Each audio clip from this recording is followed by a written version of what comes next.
آیا میشه با ذهنی که نمیتونه ما رو درک کنه و ماهیت ما رو نمیتونه بفهمه ما به مرحله پروسه بیداری برسیم؟ اصلا میتونیم ما از این معضل ذهن عبور کنیم و پروسه بیداری رو با موفقیت طی کنیم؟ اطلاعاتی رو در این موضوع در این ویدیو به شما منتقل میکنم.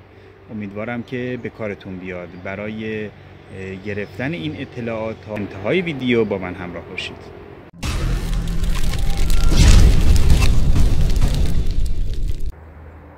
درود و عرض ادب خدمت همه دوستان. رضا هستم، اینجا کانال یوتیوب من هست. ویدیو برای بالا بردن سطح آگاهی همه دوستان و مردم نازنین هستش که در این مسیر سیر و سلوک و کمال و قانون در حال طی طریق هستند.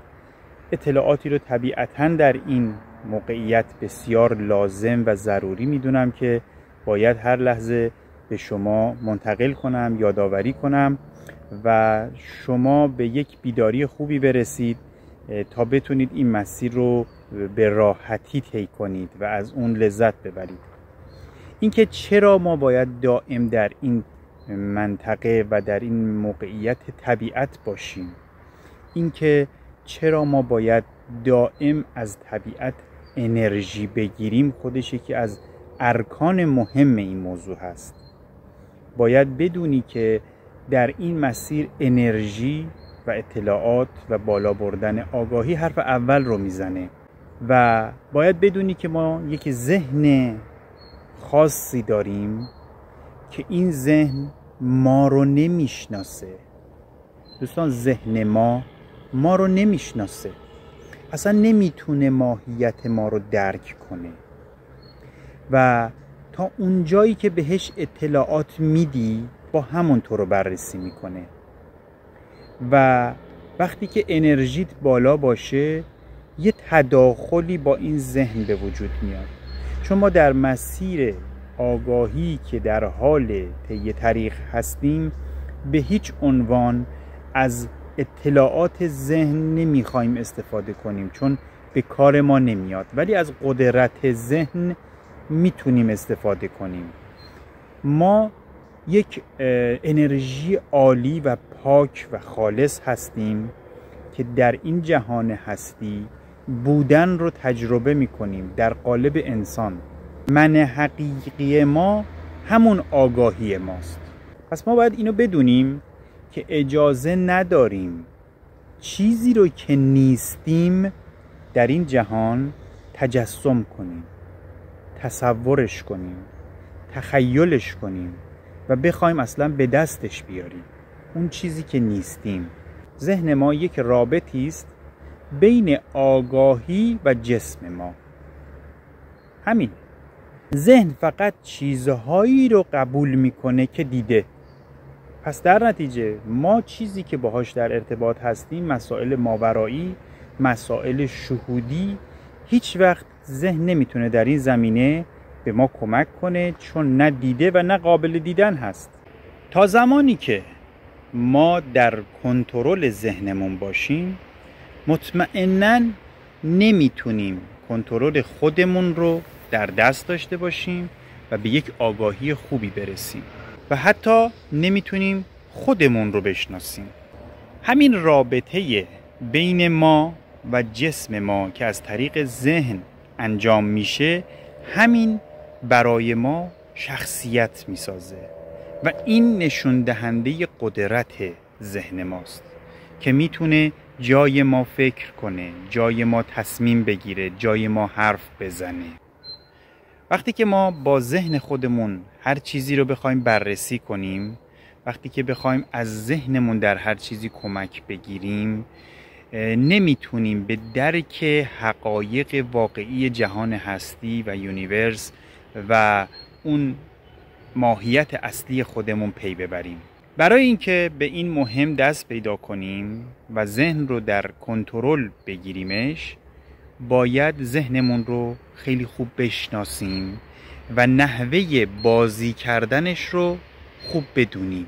و باید اینو بدونیم که در این مسیر آگاهی ما ذهنمون نیستیم، ما جسممون نیستیم، ما این چیزی که تو سرمون حرف میزنه نیستیم و ما این منی که ازش سمتهای مختلف میدیم نیستیم. در این مسیر فقط ما باید آگاهی بسیار بالایی رو به دست بیاریم تا از این ذهن گذر کنیم. پس خونه رو شما تصور کنید، ما این ور رودخونه ایم، اون ور رودخونه هم یک سرزمین خیلی خوبی هستش، اون آگاهی هست و ما این ور با مشاهده‌گری و کنترلی که برای خودمون میزنیم یک پلی رو ایجاد میکنیم. اون رودخونه هم ذهن ماست، ما باید از این رودخونه و از این ذهن عبور کنیم. تا وقتی که تو با این ذهنت بخوای کلنجار بری، مطمئناً اصلا اون تو رو یه مسیر دیگه ای میبره. ما اینوری میخوایم بریم، ما وقتی مستقیم میخوام بریم، اون آب رودخونه که اینوری میره یا اونوری میره در مسیر ما اصلا نیستش، پس ما رو به گمراهی میبره.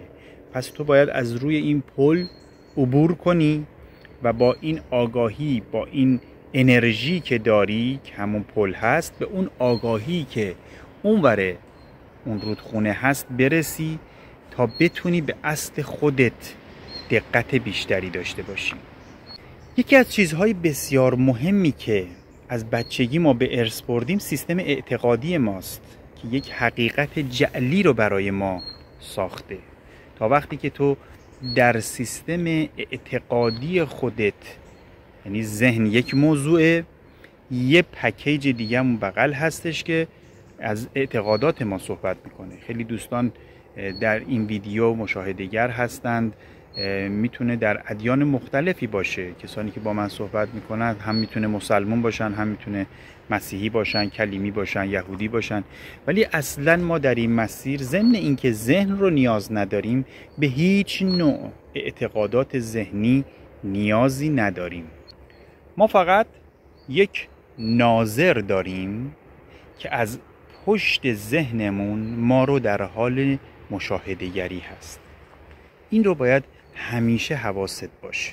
داریم یک بازی رو انجام میدیم که اون ناظر همینطور این بازی رو در حال نگاه کردن هست. این ناظر همونی هست که اومده در روی این سیاره زمین و داره در قالب انسان بودن تجربه بودن رو در حالت فیزیکی انجام میده. این رو من بارها تکرار کردم و چون خیلی مهم هست مجدداً تکرار کردم که باز این به صورت یک ملکه در ذهن شما قرار بگیره. پس ما گم نشدیم، ما تنها نیستیم.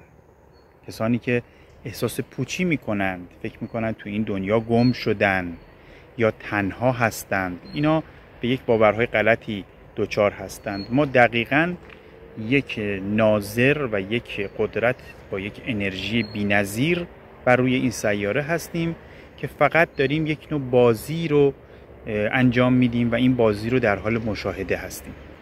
در ضمن در حال پیدا کردن چیزی هم نیستیم.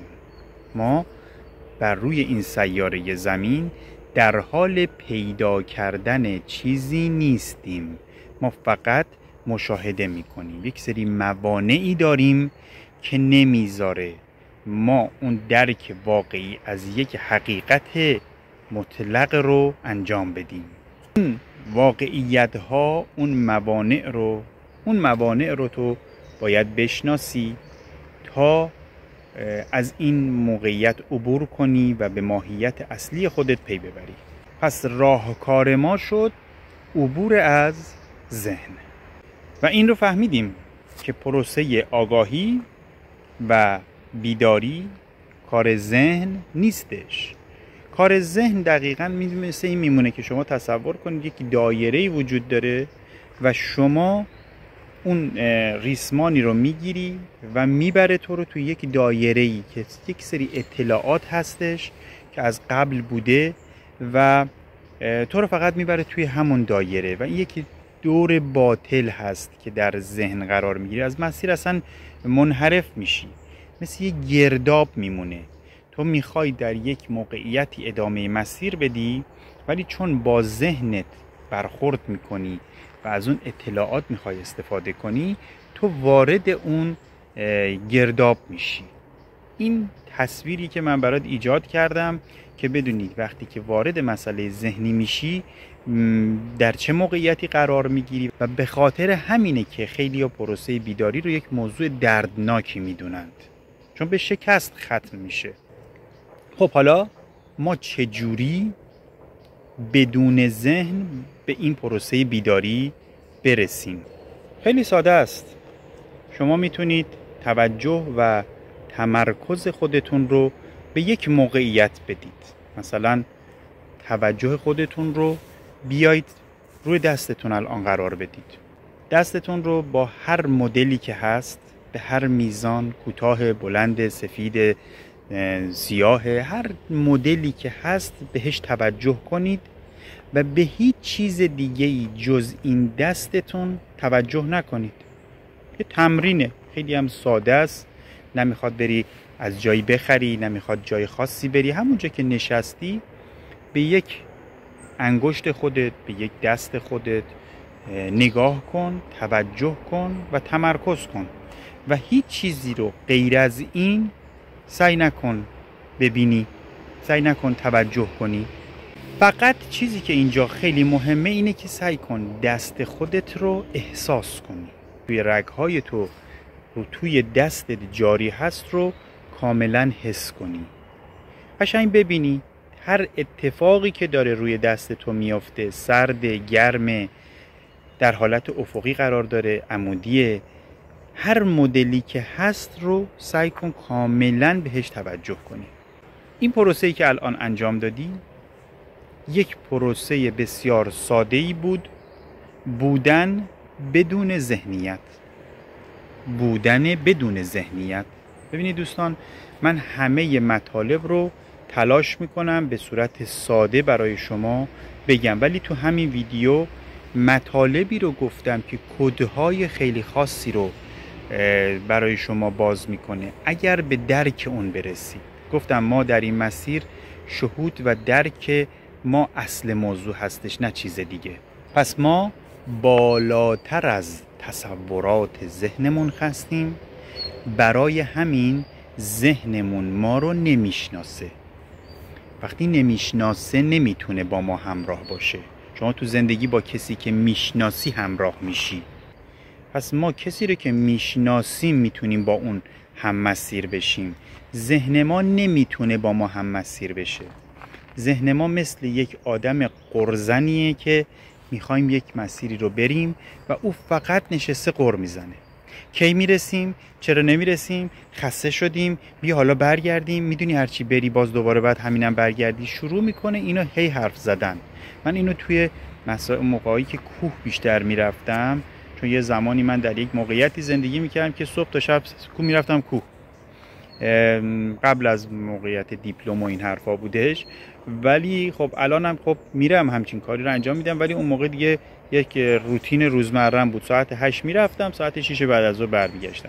آدم‌هایی می اومدند که این حالت بودند که من سعی میکردم از همون موقع بیشتر با اینها نباشم و یه جوری اینا رو بپیچونم و بتونم مسیر خودم رو به راحتی برم، چون اونها نمیذارن. حرف آخر این که همه راه خودشونو پیدا میکنن.